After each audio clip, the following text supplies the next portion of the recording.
So, my GI is getting better, but not at a rate that I think is gonna work. I'm probably gonna have to go back to work by the end of the month. If I'm ready or not, that just might have to be the case. I'll figure that out when it gets close. I mean, I would like to go back to work today, but there's no way. I'm getting 30 minutes to an hour of, no, not even that much of standing up. That much maybe with a chair in between. But I did cook a meal and hold myself up with a cart and a cane to go in shopping, and I only had to squat a couple, well, more than a couple, way more, several times. But that's better than not being able to get down a flight of stairs. So the GI is getting better, but at what rate?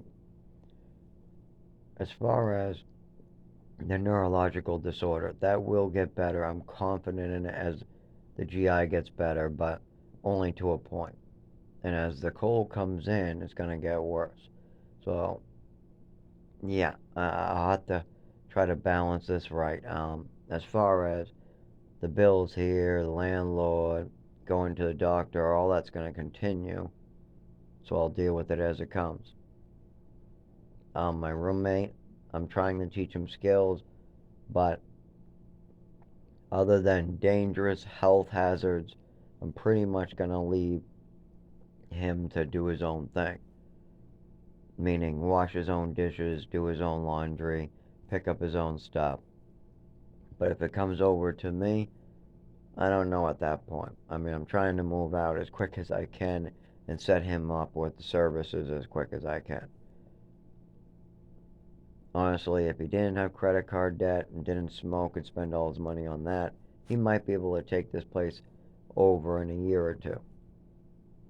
But the amount that you have to pay back now at the same time as the amount of not dottiness, not senileness, if that's a word. I'm trying to think of the word for it, and I actually can't think of it. But like a non senileness or not aging, not losing your mind every year, little bit by little bit. What kind of like what happens to me right after a serious head injury and a seizure. Some of them I don't get, as badly beat up in the head, but if there's cement involved, and then yeah, I usually take a pretty good beating in the head during my seizures. It's not fun, and the more hits to the head you get, when you wake up from that, it's hard to do anything. I mean, it's just messed up. When you take 20 whatever, I mean, I don't know, I'm not awake for it. When you take like 20 something serious slams to the head against cement, yeah, you're not feeling great when you wake up, and not for a long time. That's the best way to put it. So I know exactly how he's doing. Luckily, I've been able to recover and try to adapt to a certain point. That's not going to be able to be done forever. But for now, I'm able to recover, adapt, move forward, get better, see doctors. As time goes by, I actually get better in some ways. They might get closer together. The cold might affect it. It might be more painful. But there's other ways where I'm way better at handling it. But he's going to need help. Seeing one doctor every years or whatever, year, 2 years, 3 years, whatever amount it is, it's not going to work. It's going to have to be monthly visits, and he's going to need to be in touch with services. And I need to be in touch with services for sure of some type while working, as well as having my medical professionals knowing what's wrong with me and kind of understanding that yeah, this is going to happen over and over. I can't tell you when, but yeah, it's a problem. And I've been asking for help for years. I mean, I like 9 years ago or 8 years ago, there was a Indian lady. I called lightning in the spine and call it. I mean, she was a pain doctor. I couldn't quite describe it um, at that time. Actually, it was probably closer to 10 years. That's probably, God, 23, 22, maybe 22. So that's probably 9 years. I don't really know. No, 22. I'd be 31. Yeah, 9 years. Probably 9 to 10 years, I would say. But anyways, yeah, this Indian doctor. Actually, I do remember her last name. Here's the confusing part.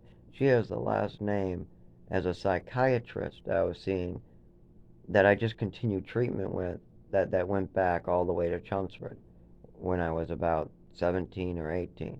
They had me on Ritalin, high doses of Seroquel, a bunch of other meds like Trazodone, and there was like two or three others. And that was a cut down amount that I was trying to cut it back. And I continued care with them in Lowell at one point, what was the stupidest decision. No, these doctors, they didn't try to help me at all. I mean, I was trying to report side effects with this guy, and he wasn't taking it seriously. And I didn't even mention all this yet. I was mentioning this with a, more like a primary care downstairs and a, well, was like emergency primary care. You can't see him more than like, I think 6 months, so it wasn't gonna really extend really long. And then upstairs, I was seeing an Indian doctor who was talking about praying away with me, and I'm talking religion with her. And at the same time, I think the treatment was gabapentin. She tried to also put me on tramadol, what's an opiate type pill. And I told her, I don't think I can take that. I don't think it's a good idea to give me any opiates. She goes, no, no, no, you'll be fine. This isn't an opiate. Say, I think it's similar to one. I'm on naloxone, giving me something like that. Cause I was back on naloxone back then too. Um, I've been on naloxone, Vivitrol, naloxone, Suboxone, naloxone. There was another one too that they use only for testing to make sure you're not allergic. I actually that one kind of I didn't really like it. I might actually have a mild allergy to naloxone. I do have some mild side effects, but compared to some other medications, Jesus, no.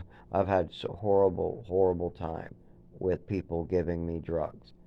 I am definitely afraid of people drugging me, absolutely. And I was continuing on with this nonsense for a long time too. I mean, it was only about 10 years ago that I started being like, what am I doing? This stuff is killing me. Not just the drug, that's not the problem. It's all these medications from these psychological doctors. I mean, I'm feeling awful, and I had to cut back doses. I was getting rid of them to see, I would take them for like a year. If it get worse and worse, and then I'll stop taking them and get better and better. I'm like, what the hell? What the hell's going on with these? I mean, I've listened to my mother. I'm reporting side effects, and I'm getting worse as it goes. And then I stop the medication and I get better. What the hell's going on here? As well as I knew that I was given large doses that were really scary at age like 7, 8, 9, 10, 11, 12. I mean, there was a chunk in Texas, I don't remember too much, of drugging